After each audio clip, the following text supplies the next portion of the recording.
So if you finish up a job and you pack up your tools and you drive away and you never create any content from that finished job, then you just threw away one of the biggest and most valuable marketing opportunities that your business has. So most businesses do this at the end of a job. They complete the project, they take one photo with their phone camera, they post it online, and then they move on to the next job.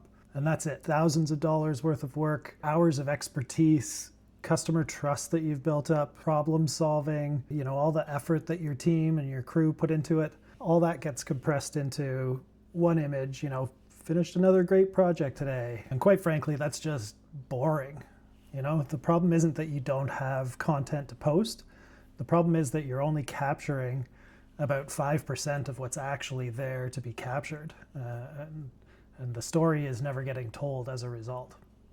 So this is where you kind of have to reframe it a little bit in your brain.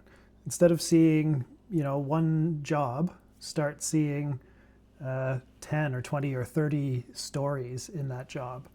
Every project contains problems, solutions, expertise, decisions that you came to, lessons learned at the end of the project, the before and the after, the outcome of the work.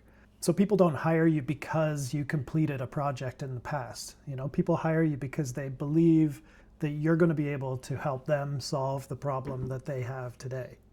So there's really three stages of projects where there's content gold mines. So the before a project, what were the challenges leading up to the project? What was wrong? Why did the customer come to you for a solution? What were they stuck on? What was their problem? What options did you consider while you worked through a solution with them?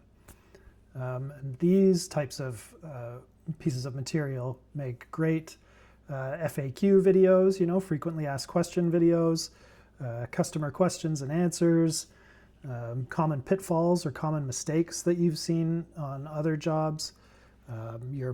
Demonstrates your planning process. It demonstrates how well you conceive a job at the beginning and take it all the way through to the finish line. A great example of this, this weekend I was at my father-in-law's and I was standing with him. They just had a new deck. I was standing out on the new deck with him, and we were talking about, the costs and the labor and all that kind of stuff. And he was mentioning that, the deck company that did their deck, when they peeled back the old one or took the old surface off the old one, realized that the substructure, the frame of the deck was actually in really good shape, even though it was 20 years old. It was, pressure treated cedar, and it was like great, well built to begin with. And so, they offered to keep that in place, to make a few modifications to change the shape, the way they wanted the new deck to look. But, the 90% of the substructure stayed the same. And that got me thinking, that's a great piece of content right there. If that deck company had captured that conversation or had just spoken about that on camera and said, we saved this homeowner X thousands of dollars because we're not going to tear apart the frame. We're going to work with their existing frame and talk a little bit about that and show why you came to those decisions. That is great content, and that would make me, as a future deck contractor hirer, more likely to hire you if you had that sort of content out there. So then during a project is when most of the content can be captured. This is when most of the work is being done. So this is all the behind the scenes content. This is the process walkthroughs. This is your team showing their expertise. This could be tools and techniques and demonstrations like that, talking about the tools that you use and the techniques that you use to get the finishes or get the results that you get. And then the final section is the after projects. So, really what we're looking for here is what has changed. What was the journey that the client went on? Where did you take them from, and where did you end up with them? So this is results, this is lessons learned, this is before and after type content, and this is customer outcomes. So if we go back to the deck example that we were talking about before, this wouldn't be just, hey, look at this great deck we built. This would be, look at why this deck is going to last for another 20 years, that type of thing. So I'm going to give a list here of 10 concrete content examples. So this is the type of stuff that you should be able to get out of every job that you do, no matter what. So what was the customer's problem? What are the common misconceptions around this type of work? What was your planning process? Show some behind the scenes. What tools or techniques did you use? Turn the spotlight on your team. Who was involved? Who worked on this project? What were the biggest challenges? Show the before and the after. What were the lessons learned? And then finally, the customer outcome.